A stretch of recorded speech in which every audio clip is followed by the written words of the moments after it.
बिस्मिल्लाहिर्रहमानिर्रहीम। अस्सलामुअलैकुम। मैं जब शादी होकर नए घर आई तो मुझे ये नहीं मालूम था कि जिंदगी में खुशियों के अलावा भी जिम्मेदारियां होती हैं। मेरी शादी को भी 3 महीने ही हुए थे कि मेरी सास ने मुझसे उम्मीदें लगाना शुरू कर दी कि मैं इन्हें औलाद की खुशी दूंगी। हालांकि अभी इस सब का वक्त नहीं था। तीसरा महीना शुरू हुआ तो सास की तफ्तीश और ज्यादा बढ़ गई। फिर एक दिन शाम के वक्त मुझसे कहने लगी, चलो बहू चादर ओढ़ो, हम लोग साईं बाबा के पास चलते हैं। साईं बाबा वो कौन है? मैंने हैरत से पूछा। बेटी अभी तुम्हारी औलाद नहीं हो रही ना, वरना तुम तो जानती हो कि शादी के 2 माह के अंदर अंदर औरत की तरफ से खुशखबरी मिल जाती है। तुम्हारे यहाँ देर है, जरूर कोई न कोई बंदिश होगी। तुम मेरे साथ साईं बाबा के पास चलोगी तो तुम्हारी बंदिश खुल जाएगी, फिर हमें भी औलाद की खुशी मिल जाएगी। अगर देर की तो ये बंदिश ज्यादा सख्त भी हो सकती है। ऐसी बातें कर रही हैं, मैं अपना पहले चेकअप तो करवा लूं, मुझमें कोई मसला नहीं है। अल्लाह का शुक्र है कि सब कुछ ठीक है, फिर आप ऐसी बातें क्यों कर रही हैं? मैं जानती हूँ तुम नहीं जानती, तुम्हें नहीं पता बंदिश जैसी चीजें आज भी होती हैं। ज्यादा जुबान मत चलाओ, जल्दी करो, तैयार हो, साईं बाबा के पास चलो। ये कहकर अम्मी जान बाहर जाकर बैठ गई और मैं तैयार होने लगी। थोड़ी ही देर में मैं बाहर आई तो बोली, खुदा का खौफ करो, तुम अगर साईं बाबा के सामने इस हुलिये में जाओगी तो वो क्या सोचेंगे कि तुम कोई दुखी रूह हो। हमने तुम्हें घर में मार पीट कर रखा हुआ है, जाओ कुछ अच्छे शोक कपड़े पहन कर आओ कि लगे तुम मेरी नवेली दुल्हन हो। मुझे अम्मा जी की ये बात भी अजीब लगी। मैं भला साईं बाबा के हाथ तैयार होकर क्यों जाऊं? आखिर वो मेरा लगता ही क्या है? गैर महरम के सामने तो औरत को पर्दा करना चाहिए। मगर मैं सास के कहने पर अच्छे भड़की कर और ऊपर काली चादर ओढ़कर आ गई। यही उनका भी हुलिया होता था, जब कहीं बाहर जाती काली चादर ओढ़ लेती। खैर मैं रास्ते में उनसे मुख्तलिफ बातें पूछती रही। वो साईं बाबा की तारीफें करती कि उनके पास बहुत सारी औरतें आती हैं, कोई भी खाली दामन नहीं जाती। तुम जैसी कम उम्र लड़कियां भी आती हैं तो फैसियाब होती हैं। तुम खामखा की बातें ना सोचो, आजकल के डॉक्टरों का कोई भरोसा नहीं है। बस साईं बाबा ऐसा इलाज करते हैं, फिर किसी डॉक्टर की जरूरत नहीं रहती। मैं हैरान थी कि आखिर साईं बाबा के पास ऐसा कौन सा इलाज है। थोड़ी ही देर में हम बाबा के आस्थाने पर पहुंच गए। ये अजीब बदबूदार सी जगह थी, आसपास मच्छरों के ढेर थे, जबकि मैली सी चादर साईं बाबा के आस्थाने पर लटकी हुई थी और वाकई औरतों का रश तो काफी ज्यादा था। मुझे अंदर जाने के लिए अपनी बारी का इंतजार करना था। मेरी तकरीबन 15वीं बारी थी। मैं वहां बैठी इंतजार कर रही थी कि मुझे एक औरत रोती हुई मिली। क्या बात है, आपको कोई परेशानी है? मुझसे गुस्ताखी हो गई। वो औरत रोते हुए बोली, अब मेरी सास मुझे कह रही हैं कि तुम साईं बाबा से माफी मांगो। मैं इससे माफी नहीं मांगना चाहती। उस औरत की उम्र ज्यादा नहीं थी, वो बहुत खूबसूरत और मासूम लग रही थी। क्यों, तुमने साईं बाबा से गुस्ताखी क्यों की? बस मुझे वो कुछ अजीब से लगे। उस लड़की ने ये कहकर मेरे दिमाग में भी खतरे की घंटियां बजा दी। मैं तो पहले से ही ज़हनी तौर पर तैयार थी, क्योंकि मुझे ऐसे बाबों के बारे में बहुत ही ज्यादा शकूक व शुबहात रहते थे। ना ही मैं इन पर यकीन करती थी। वो तो बस अपनी सास की वजह से मैं यहाँ पर आ गई थी। खैर जब मेरी बारी आई तो मेरी सास मुझे लेकर अंदर गई। मुझे देखते ही साईं बाबा मेरी सास से कहने लगा, तो बाहर चली जा बुढ़िया, मैं इसका इलाज खुद करूंगा। मेरी सास उनको सलाम करती बाहर चली गई। मुझे सख्त गुस्सा सा इलाज है जो ये अकेले में करना चाहता है। तब इसने मुझसे मेरा नकाब उतारने को कहा। हालांकि मैं सर से पांव तक ढकी बैठी थी, मगर इसकी निगाहों से अजीब खबासत टपक रही थी। नकाब क्यों उतारूं? आपने इलाज करना है तो आप इलाज कीजिए। तो मेरे करीब आकर बैठ जा, ज्यादा बातें ना कर। मुझे पता है कि इलाज कैसे करना है। बाहर औरतों का रश नहीं देख रही, ये सब मेरे इलाज से ठीक हुई हैं। अच्छा ठीक है। मैं जरा करीब होकर बैठ गई, मगर फिर अगली ही हरकत जो उसने की तो मेरा थप्पड़ उसके चेहरे को लाल कर चुका था। तुमको शर्म नहीं आती बुढ़े? तुम इस उम्र में ये हरकतें करते हो? खुदा का खौफ करो, अल्लाह को क्या मुंह दिखाओगे? ये कहकर मैंने उसके सर पर एक जोरदार थप्पड़ मारा और वहां से बाहर निकल आई। मुझे उन औरतों पर हैरत हो रही थी जो अपनी बेइज्जती करवाने इस बुढ़े के पास आ जाती, और ये बुढ़ा भी उनकी बेवकूफ़ी और नालायकी का खूब फायदा उठाता। मैं उन औरतों में से नहीं थी जो किसी की बात भी आंखें बंद करके मान लूं। मैं बाहर आई तो मेरा चेहरा गुस्से से लाल हो रहा था। मेरी सास मुझे देखकर पूछने लगी कि क्या हुआ। मैंने उन्हें सारी कहानी सुना दी तो इन्होंने अपना सर पकड़ लिया। अरे बेवकूफ, नाहल्फ, नालायक, तुझे ये नहीं पता पीर बाबा की करामत है। वो सबके साथ ऐसा ही करते हैं, उनकी नीयत बुरी नहीं है। तुमने क्या समझा कि तुम यहाँ की इकलौती खूबसूरत औरत हो? यहाँ पर तुमसे कई गुना खूबसूरत लड़कियां आते हैं। कभी पीर बाबा ने किसी की इज्जत पर हाथ नहीं डाला। तुमको शर्म नहीं आती उस बुजुर्ग की बुजुर्गी पर इल्जाम लगाते हुए? मेरी सास मुझे डांटते हुए बोली, मगर मेरे पर कोई असर नहीं हो रहा था। मैंने साफ कह दिया कि मैं दोबारा इस बुढ़े के पास नहीं जाऊंगी। मेरी सास मुझे बकती झकती घर ले आई। रास्ते में मुझसे कहती रही कि तुमने अच्छा नहीं किया। न जाने क्यों मुझे रास्ते भर लग रहा था जैसे मैं किसी की नजरों के हिसार में हूँ। बहुत डर लग रहा था। मेरी सास ने भी मुझे डरा दिया कि साईं बाबा से बदतमीजी करने वाली लड़की कभी अपनी गोद नहीं भर पाती, जिंदगी भर वो आहें भरती रहती है। आज से पहले भी साईं बाबा से जिस औरत ने बदतमीजी की वो नामुराद होकर लौटी है। मुझे सास की बातों पर गुस्सा आ रहा था। मांगने के लिए सिर्फ अल्लाह की जात है, हमें किसी और से मदद या फिर वसीला नहीं मांगना चाहिए। ये काम सिर्फ अल्लाह की जात कर सकती है। घर आकर भी मेरी सास मुझसे यही बातें कर रही थी कि दरवाजे पर दस्तक हुई। मैंने जाकर दरवाजा खोला तो मेरी नंद सामने खड़ी थी। मेरी नंद की शादी को तकरीबन 3 साल हो गए थे, मगर इनके यहाँ औलाद नहीं थी। मेरी सास भी उनके लिए कोशिशें करती रहती और कभी उन्हें किसी पीर बाबा के पास लेकर जाती तो कभी किसी डॉक्टर के पास, लेकिन मेरी नंद का इलाज अभी तक नहीं हो पाया था। आज भी वो बहुत रो रही थी। अपनी माँ के पास जाकर सास अम्मा ने पूछा तो कहने लगी, मेरी सास मेरे शौहर माजिद की दूसरी शादी करवाना चाहते हैं क्योंकि मुझे 3 साल से औलाद नहीं है। ये कहकर वो मजीद रोने लगी। मेरी सास ने उन्हें तसल्ली दी। तब मैं भी वहां पहुंच गई और सास से कहा कि आप बाजी को क्यों नहीं साईं बाबा के पास लेकर जाती। अगर वो इतनी ही करामत वाले हैं तो फिर बाजी का इलाज भी तो हो ही सकता है। सास सोच में पड़ गई। हाँ, ये तो मैंने सोचा ही नहीं। साईं बाबा यहाँ नए आए हैं, इनके पास मैं आज तक इसे लेकर नहीं गई। चलो बेटी, तुम तैयार हो जाओ, मैं अभी और इसी वक्त तुम्हें साईं बाबा के पास लेकर जाती हूँ। मेरी सास ने ये कहा और नंद को लेकर चल पड़ी। वो न जाने कितनी देर आस्ताने में साईं बाबा से बातें करती रही और क्या कुछ मामलात होते रहे। थोड़ी ही देर के बाद तकरीबन आधे घंटे का वक्फ गुजरा था कि मेरे शौहर घर आ गए। मैंने उन्हें साईं बाबा के सारे करतूत हूबहू बताने लगे। तुमने अच्छा किया, गैरतमंद बीवी होने का सबूत दिया। मैं भी मुरव्वत की वजह से अम्मा से कह नहीं सकता कि वो तुम्हें ऐसे बाबों के पास ना लेकर जाया करें, मगर क्या करूं, वो मेरी माँ है, उनका इन बाबों पर अंधा यकीन है। तुम ही अच्छी निकली, तुमने अक्ल का मुजाहिरा करते हुए उस टर्की बुढ़े को टाल दिया, वरना तो मैं अम्मा को कई बार इस बेवकूफ़ी से मना कर चुका हूँ। फिर मैंने असलम को बताया कि अम्मा जी आज आपकी बहन को भी लेकर उसी साईं बाबा के पास गई हैं, तो उन्होंने सर पकड़ लिया। बोले, तुम अभी इसी वक्त मेरे साथ चलो, मैं जाकर उस बाबे की फेंटी लगाता हूँ। मैं उनके साथ चल पड़ी।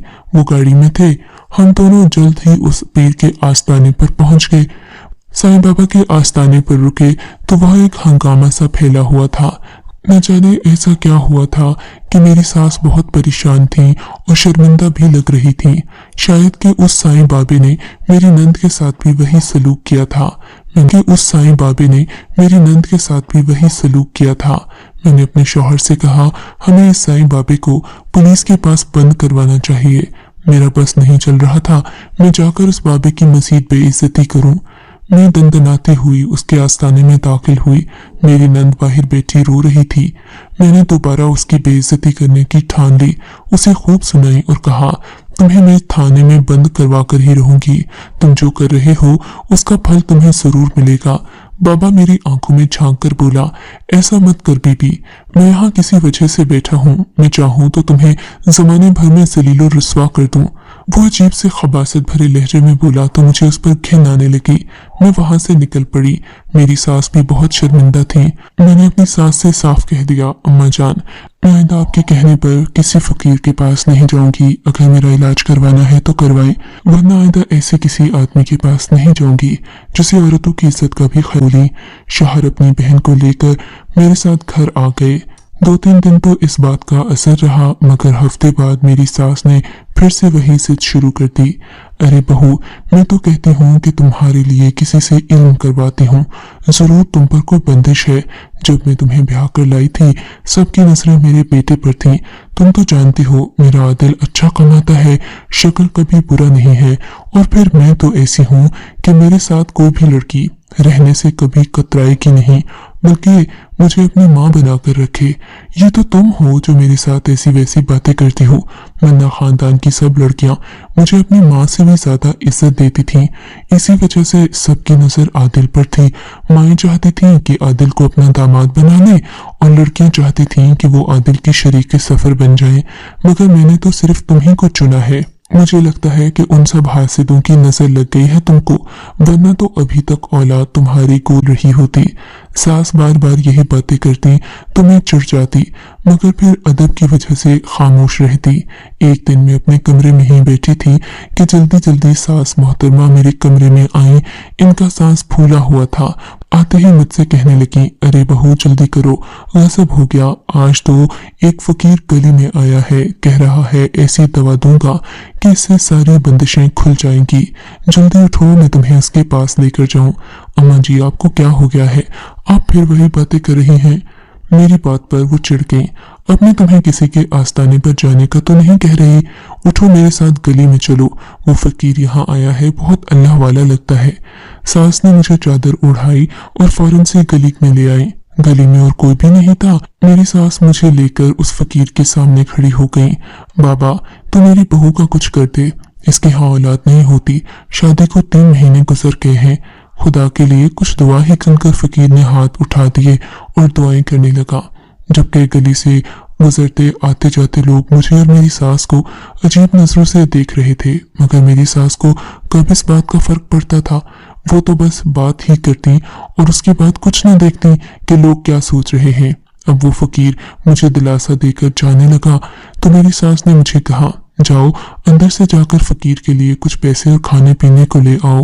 मैं जल्दी से गई, अपने पर्स से 500 रुपए का नोट निकाला और जल्दी से प्लेट में सालन और रोटी रखकर उस फकीर के सामने लाकर रख दी। मेरी सास बड़ी खुश हुई और बोली, अब तो देखना किसी न किसी की दुआ तो जरूर लगेगी। अम्मी जान, दुआ अल्लाह से खुद करना पड़ती है, आप ऐसी बातें ना सोचा करें। मैं ये कहकर अंदर कमरे में आ गई। तभी दरवाजे पर दस्तक हुई। सास शायद गुसल खाने में जा चुकी थी। वो भी थोड़ी देर पहले ही कमरे में आई थी। मजबूरन मुझे ही उठकर बाहर जाना पड़ा। दरवाजा खोला तो सामने गली का चौकीदार खड़ा था। क्या बात है जुल्फिकार चचा? मैंने पूछा। क्या तुम्हारी सास तुम्हें हर रोज फकीरों के पास लेकर जाती है? जी लेकर जाती है, मगर इससे आपको क्या मसला है? मुझे मसला तो कोई नहीं, मैं तो तुम्हारी मदद करना चाहता हूँ। जुल्फिकार ने कहा तो मैं हैरत से उसे देखने लगी। वो इस मोहल्ले में नया चौकीदार आया था।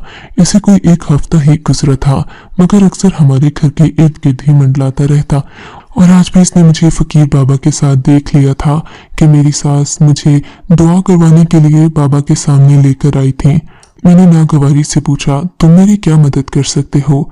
देखो, मैं तो ना ही तुम्हें किसी फकीर के आस्ताने में जाने का कहूंगा और ना ही तुम्हें कोई और बात, बस तुम्हें एक ऐसी चीज दूंगा जिसे खाकर तुम औलाद पैदा करोगी। मैं? वो क्या चीज है? मैंने हैरत से पूछा। बस तुम्हें कल बताऊंगा।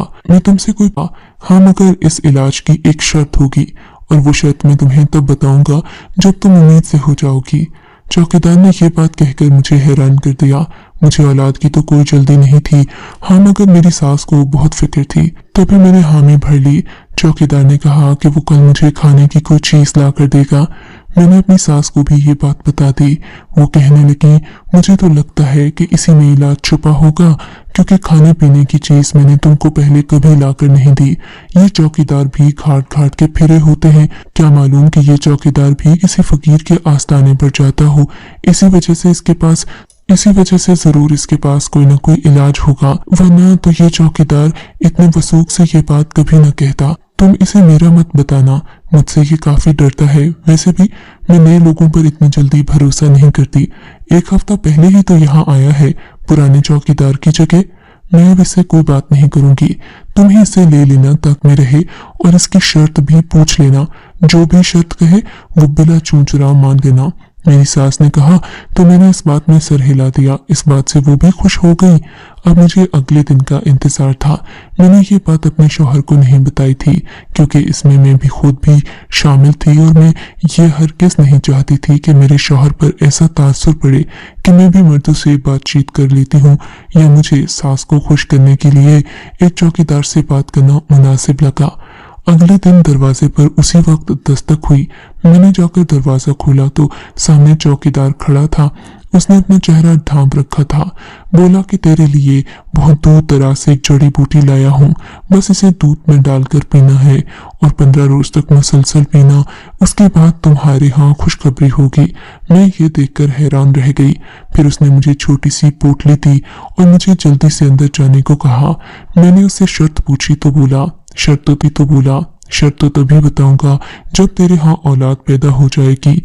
मैं हैरान हो गई कि इसे तो इतना पक्का यकीन है, जरूर इस जड़ी में कोई न कोई शिफा वाली बात होगी। मैंने वो जड़ी अपनी सास को भी दिखाई। वो बहुत खुश हो गई, बोली कि जरूर ये शिफा वाली ही होगी। तुम इसे जैसे चौकीदार ने बताया है ऐसे खोल कर पीना। मैं मान गई। अब मैं रोजाना बाकायदगी से उस जड़ी को दूध में मिलाकर पीने लगी। मेरे शौहर को इस बात का पता नहीं था, क्योंकि चौकीदार ने मुझे मना किया था कि अपने शौहर को इस जड़ी के बारे में नहीं बताना। 15 दिन हो गए थे। इन दिनों मेरा इलाज भी चल रहा था। बस थोड़ा अरसा गुजरा तो मैंने वाकई में एक खुशखबरी मिली। डॉक्टर ने हमें बताया कि आप माँ बनने की अहलियत रखते हैं, बस थोड़ा इंतजार करने की जरूरत है। 3-4 माह में अब उम्मीद से हो जाएगी। मैं ये बात सुनकर बहुत खुश हुई। मेरी तो खुशी का ठिकाना नहीं था। जबकि वो चौकीदार अब वहां से जा चुका था, उसकी जगह पुराना था। मोहल्ले के सब लोगों को न जाने कैसे ये बात मालूम हुई कि चौकीदार ने मुझे कोई दवा दी है और उसे इस्तेमाल करने से मुझे शिफा मिली है। खैर से ये सारी बातें चल ही रही थीं कि मेरे बच्चे की इस दुनिया में आने का वक्त आ गया। मैंने जब एक प्यारे से बेटे को जन्म दिया तो मेरे शौहर और सास ने खुशियां मनाई थीं, मगर उसी वक्त एक अजीब वाकया भी हुआ। हमारे घर के बाहर एक अजीब हंगामा था। वही चौकीदार जो मुझे दवा देने आया था, वो बार बार मेरे घर के चक्कर लगा रहा था, कहता कि मेरी दवा से औरत ठीक हुई है, मैं आज उससे अपनी शर्त मनवाऊंगा। मोहल्ले के सब लोगों को ये बात पता चल चुकी थी कि मैं चौकीदार की दवा से ठीक हुई हूँ, इसीलिए वो उसे कुछ कह भी नहीं रहे थे, और मैं भी हर रोज तकरीबन चौकीदार से कोई न कोई बातचीत कर लेती। सो मोहल्ले के लोगों को पता था कि मैं इससे कोई चीज लेती हूँ या हमारा कोई लेन देन है, सो वो खामोश रहे। अगले दिन जब हम घर आए तो चौकीदार ने दोबारा दरी। उसने एक हंगामा खड़ा कर दिया। मोहल्ले के सब लोगों को बताने लगा कि यह बच्चा तो मेरा है, मेरी दवा से पैदा हुआ है, अब मैं ही इसे लेकर जाऊंगा। अगर इसने नहीं दिया तो मैं इस बच्चे को छीन कर ले जाऊंगा। इस बात पर मैं बहुत परेशान हुई। मेरे शौहर ने उस चौकीदार को बहुत धक्के दिए, उसे बुरा भला कहा, वहां से जाने के लिए बोला, मगर वो नहीं गया। उल्टा उसने मुझे बदनाम कर दिया। मोहल्ले के लोग भी मेरी सास के खिलाफ गवाहियां देने लगे कि ये दोनों बाबू फकीरों के पास जाती थीं और उनसे इलाज करवाती थीं। इस वजह से सब लोगों के सामने मेरे शौहर की जग हसाई हुई। बिलाखिर इन्हें इस चौकीदार को थाने में बंद करवाना पड़ा। वहां जाकर उसने जो बात उगली उसने मुझे हैरान कर दिया और मेरी सास को हमेशा के लिए सबक सिखा दिया। चौकीदार बोला कि उसे किसी साईं बाबे ने ही ये जड़ी बूटी इस औरत को देने के लिए कहा था। जड़ी बूटी तो ऐसी थी जिससे औरत के सेहत के मसले पैदा होते हैं, मगर न जाने मैं कैसे बच गई। शायद शायद इसलिए कि मैं ये जड़ी बूटी बहुत थोड़ी थोड़ी इस्तेमाल करती थी कि अगर बाद में ख़त्म हो गई तो क्या करूंगी। मेरी इसी एहतियात ने मुझे इसके बुरे असरात से बचा लिया और पीर साईं का मकसद सिर्फ मुझे बदनाम करना था ताकि वो मेरे बारे में तरह तरह की बातें फैला सके। औलाद तो मुझे इलाज की वजह से हुई थी, अल्लाह के फजल से हुई थी, मगर जो साजिश मेरे खिलाफ की गई उसने मेरी सास को भी सबक सिखा दिया कि ऐसे बाबू पर यकीन करने का अंजाम क्या होता है। यकीनन ये लोग काबिले भरोसा नहीं होते। आज भी मेरी सास ये कहती हैं कि मुझसे बहुत बड़ी गलती हो गई और उससे बड़ी गलती तुमसे हुई जो तुमने उस बाबे को बातें सुना दी और उसने हमारे खिलाफ इतनी बड़ी साजिश की। उस चौकीदार को कुछ दिन के लिए हमारे मोहल्ले में भेजा और मुझे बदनाम करने के लिए सोची समझी साजिश के तहत सबके सामने मुझे दवा लाकर देता रहा। खुदा गारत करे ऐसे लोगों को जो हाथ धोकर नेक औरतों के पीछे पड़ जाते हैं। आपको अगर ये कहानी अच्छी लगी है तो इस वीडियो को लाइक कीजिए और इस तरह की मजीद कहानियां सुनने के लिए हमारे चैनल को जरूर सब्सक्राइब कीजिए। कहानी सुनने का शुक्रिया। आपसे मुलाकात होगी अगली वीडियो में। तब तक के लिए अल्लाह हाफिज।